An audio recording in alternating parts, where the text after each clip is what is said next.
종자독서가 80번째입니다. 이제 20권만 읽으면 끝이 나는데요. 이번 주에는 광고 천재 이재석을 읽었습니다. 인간은 습관적으로 사고하고 습관적으로 행동을 합니다. 그래야지만 내가 편안해 하거든요. 그런데 습관적인 사고에서 벗어나 다르게 생각하면 확장되고 신세계가 열린다는 걸 이 책은 보여주고 있습니다. 1쇄는 2010년도에 시작해서 지금까지 꾸준히 팔리고 있는 밀리언셀러인데요. 상업 디자인을 전공하는 학생들에게는 바이블처럼 읽혀지는 책이라고 합니다. 중간중간 사진과 함께 이번 주 종자독서 들어가 보겠습니다. 먼저 이재석의 히스토리입니다. 형은 공부를 잘해서 의대에 갈 만큼 수재였고 사촌들도 모두 수재였는데 유독 이재석만큼은 공부와 너무 안 친했다고 합니다. 상상이 가죠? 집에서나 학교에서나 늘 듣는 단골 멘트가 있습니다. 너는 형 안 닮았네. 너가 누구누구 동생이라면서 그런데 너는 왜 공부를 못해? 너그 형 반만이라도 닮아라 등등. 안 봐도 비디오죠. 그런 성장기를 보낸 이재석은 스스로 루저라고 생각하면서 자랐다고 합니다. 국영수만이 다였던 학교 생활에 주구장창 만화만 그려댔는데 심지어는 반에서 나름 독자가 생겨나 다음 편에는 언제 나오냐는 조문을 받기도 했다네요. 내용은 주로 미운 선생님 까는 걸로 아이들끼리 시시덕거리면서 돌려보는 재미가 좋았다고 하는데요. 이런 예술적인 기질은 타고나는 법인데 이재석의 엄마가 미술대학을 가고 싶었지만 진학을 하지 못했다는 스토리가 들어있었습니다.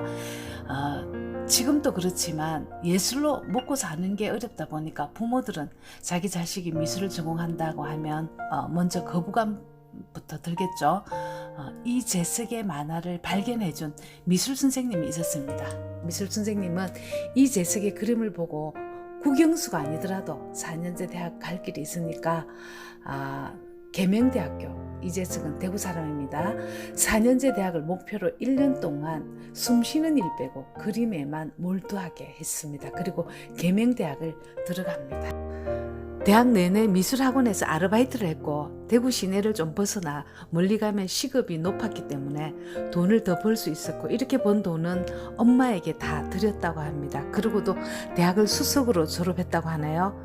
졸업을 하고 대기업에 지원을 했지만 그놈의 스펙 때문에 서류 전형에서 다 떨어지고 동네 간판집에서 밥벌이를 시작을 합니다.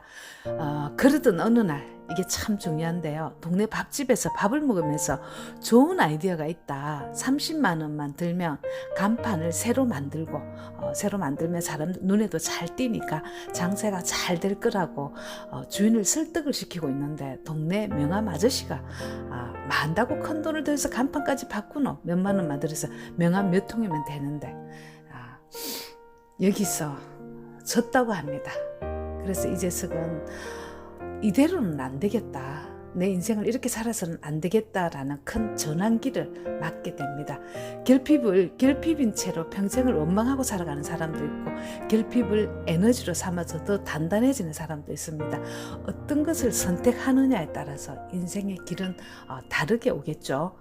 이재석은 그때 이대로는 안 되겠다. 공부를 더 해야 되겠다 하면서 뉴욕행을 결심합니다. 결심을 세우고 나니까 제일 먼저 영어가 문제였는데요. 이모가 미군 부대에서 일하고 있어서 이모를 통해서 이런 광고를 내게 됩니다. 그림 배우고 싶은 분 무료로 가르쳐 드립니다. 그때 만난 흑인 장교의 부인이 줄리아나가 있었는데요. 줄리아나한테 1년 동안 그림을 가르치고 전시회도 다니고 드라이브도 하면서 영어 근육을 키우고 뉴욕행 편도 비행기를 끊고 뉴욕으로 날아가게 됩니다. 스쿨 오브 비주얼 아트는 광고를 전문적으로 가르치는 미술 실용 전문 학교인데요. 이 학교의 좋은 점은 세계적으로 유명한 광고회사에서 실무를 담당하는 사람이 강의를 하는 아주 실용적인 프로그램이었다고 합니다. 그래서 세계적으로 가장 핫한 광고 트렌드를 익힐 수 있는 학교였지만 좋긴 했지만 미국은 대놓고 인종차별을 하는 나라잖아요.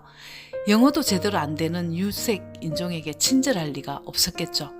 과제물을 받긴 했지만 도대체 어떻게 하라는 건지 이해할 수 없었던 이재석은 옆에 있는 친구에게도 물어봤지만 그걸 내가 왜? 뉴욕은 문화가 다르잖아요. 녹음을 해서 밤새 귀가 짓무르도록 돌려듣고 겨우겨우 이해를 하고 과제를 했다고 합니다. 이민자들을 위해서 무료로 영어 가르쳐주는 데 가서 영어 공부하고 노숙자들 상대로 공짜로 밥 주는 데 가서 밥을 얻어 먹다가 보니까 미국 거지들하고 친해졌다고 합니다. 그리고 뉴욕에 온 지 6개월 만에 대박을 터뜨리게 됩니다.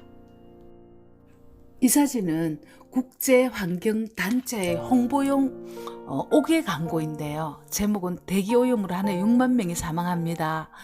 환경오염을 재해석하면서 금상을 받게 됩니다. 상금이 무려 400만 원이었고요. 이제는 학교에서도 존재감 폭발하게 됩니다. 친구에게 그하게 한턱을 쓰고 나니까 이제 이 재석이 머무른 낡고 좁은 방에 친구들이 득실거리게 됩니다. 안셀모라고 하는 교수가 있는데요. 평소에는 가슴골이 깊이 파이고 짧은 스커트를 입은 백인 여학생하고만 말을 섞고 눈도 한 번 안 마주치던 사람이었는데 이 재석이 검상을 받고 나니까 더없이 친절해졌다고 하죠. 안셀모 교수로부터 비전통 매체, 그러니까 광고의 전통 매체는 신문이나 텔레비전이잖아요. 그 외의 매체에 광고하는 귀한 방법을 배웠다고 합니다. 이 사진은 뉴욕 지하철의 계단인데 뉴욕 지하철은 엘리베이터, 에스컬레이터가 없고 지저분하고 계단이 깊기로 소문이 나 있답니다. 제목은 어떤 사람에게 이 계단은 에베레스트입니다. 이 사진은 미국의 폐건강협회를 위한 홍보물 디자인인데 제목이 피우면 피울수록 생일잔치는 줄어듭니다. 또 이 사진은 딱정벌레 자동차인 뉴비틀인데요. 뉴비틀을 거꾸로 뒤집어 놓고 살충제 광고를 했다고 하네요. 정말 기발하잖아요. 이 외에도 기발한 사진들이 많이 있으니까 광고 천재 이재석하고 인터넷으로 찾아보면 여러 사진이 뜰 겁니다. 꼭 한번 확인해 보세요. 그 외에도 여러 군데 공모전에 나가서 크고 작은 입상을 많이 했고요. 인턴십을 거쳐서 파트타임을 거쳐서 드디어 세계적인 광고 대행사 FCB라는 회사에 들어가서 풀타임 직장인이 됩니다. 이곳에서 이재석은 광고판의 부조리를 맞닥뜨리게 됐다고 하네요. 광고는 돈이 많이 든다는 사실 우리 모두 다 알고 있잖아요. 일단 유명 연예인을 섭외해야 하고 또한 어디에도 노출되지 않는 멋진 배경이 필요하잖아요. 그래서 광고인들은 세계에서 가장 멋진 장소에 비행기를 전세내서 가봐야 하고 또 그 장소란 다 멀리 떨어져 있잖아요. 거기에 유명한 연예인을 모시고 가는 일은 한마디로 쩐의 전쟁이었습니다. 우리는 그렇게 만들어진 광고를 보고 물건을 사잖아요. 결국 소비자의 주머니에 다 나가는 돈입니다. 이재석은 이 나쁜 광고, 정직하지 못한 광고가 싫어서 광고로 세상을 바꾸겠다는 비가 점점 뜨거워지고 그럴 때마다 나를 무시했지만 애정할 수밖에 없었던 대한민국으로 돌아가고 싶다는 열망이 강해졌다고 하네요. 조직사회 막내로 들어간 이재석에게 이재석의 아이디어는 허락되지 않았고 창의에 활활 타오르던 이재석은 점점 빠르게 고갈되어 갔다고 합니다.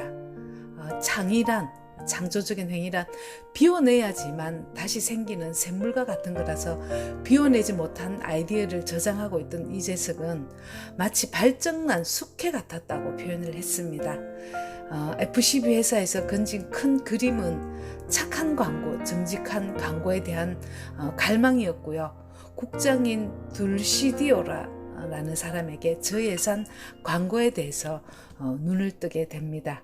뉴욕에서 세계적인 광고회사 FCB를 그만둔다는 것은 그 많은 연봉을 포기하는 일이고 안락한 삶을 포기하는 일입니다. 만약에 내 아들이라면, 내 남편이라면 이런 선택에 여러분들은 어떤 입장을 취할 수 있을까요? 한국에 돌아와서 서울에서 공익성 창조성을 내세운 이재석 광고 연구소를 차리고 다시 맨바닥에서부터 시작을 합니다. 이 사진은 이순신 장군의 동상을 청소하게 된 구청에서 의뢰한 가림막 공사입니다. 장군이 두꺼운 장군복을 걸어놓고 탈의종이라고 써붙인 카피 정말 기발하죠. 이 사진은 경찰청입니다. 안심하고 주무십시오. 경찰은 24시간 잠들지 않습니다. 라는 카피와 함께 이 광고가 나가자 신문 방송에서 난리가 났다고 합니다. 스티브 잡스도 늘 다르게 생각하라고 했습니다. 창의성이란 남들과 똑같은 게 아니라 한껏만 다르게 생각하는 것. 다르게 생각하면 세상이 다르게 보인다고 합니다. 진실은 강하고 단순하다는 사실을 다시 한번 확인을 했습니다. 그 외에도 많은 그림이 있으니까 인터넷에서 꼭 찾아보시는 거 추천합니다. 종자독서 81은 너의 말이 좋아서 밑줄을 그었다. 82는 이 어령의 마지막 수업으로 돌아오겠습니다.